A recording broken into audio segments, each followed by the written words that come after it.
Raptors are off to their worst start ever. If you just get caught up in we're going to sell our product regardless of the results, then you're never going to get out of the hole. Butch Carter is in an unenviable position. Yeah, I went from consultant to interim head coach in like 8 weeks. You know, you're thrown in the saddle, so I just grab hold of the reins and try to ride it real hard. 12 for Laettner. Phillips comes back. The team was in chaos. It was the typical, you know, I want to own a professional team, not understanding that there was no infrastructure there. I think a lot of credit goes to those season ticket holders who had been there from the start. Hey, let's go!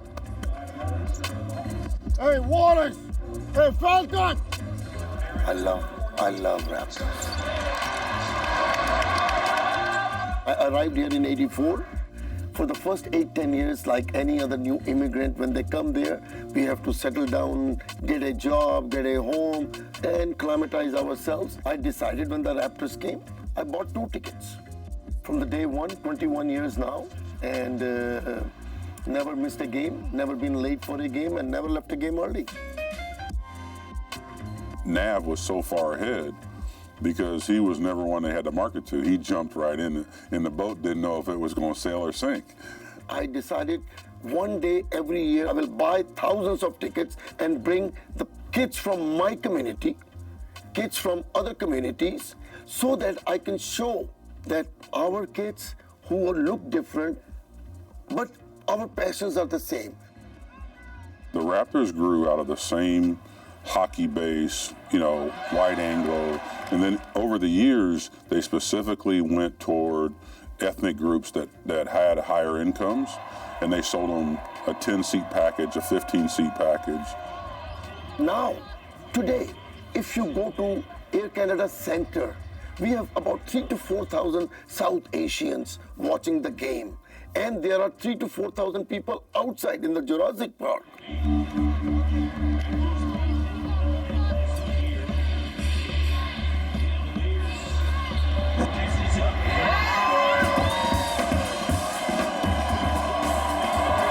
Coming from Halifax, people coming from Calgary to watch this game. That's the real Canada. It's awesome what they're doing. I get calls from people in the States like, man, what is going on? I mean, they love it. How many people are outside? Like, look, I don't have a counter and I'm counting them, but there's a lot of them. And they see it and they feel it. And they do think that Toronto and what's going on with the team is special. Let me tell you, in the next decade or so, basketball will be the most popular game.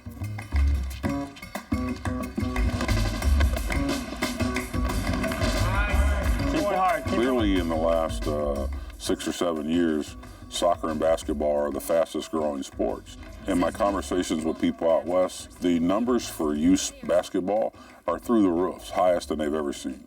I think that particular credit goes to Vince Carter. Carter for 3. Yes.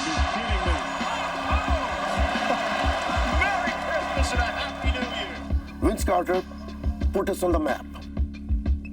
Also, he was the only athlete whom I've been 21 years, I've noticed, who spent a lot of time in the city after the season was over to work in the camps for the kids. That was when Corey Joseph was like 9, 10 years old, Tristan Thompson was 8, 9 years old.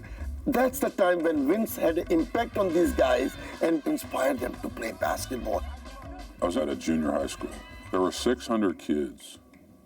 All right, it brought me to tears that there were 600 kids trying out for 48 spots. And I wish I could have had Vince stand there without being seen to understand what he did.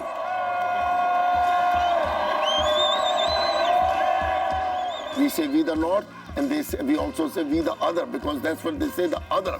But I believe that will change. We don't need to panic or worry about it. I've been always the other all my life when I started here in Canada. But look at now, we are it. Basketball is, the horses are out of the barn. They're saying, well, you know, the Raptors really haven't done anything. Well, what have the Leafs done in 40 years?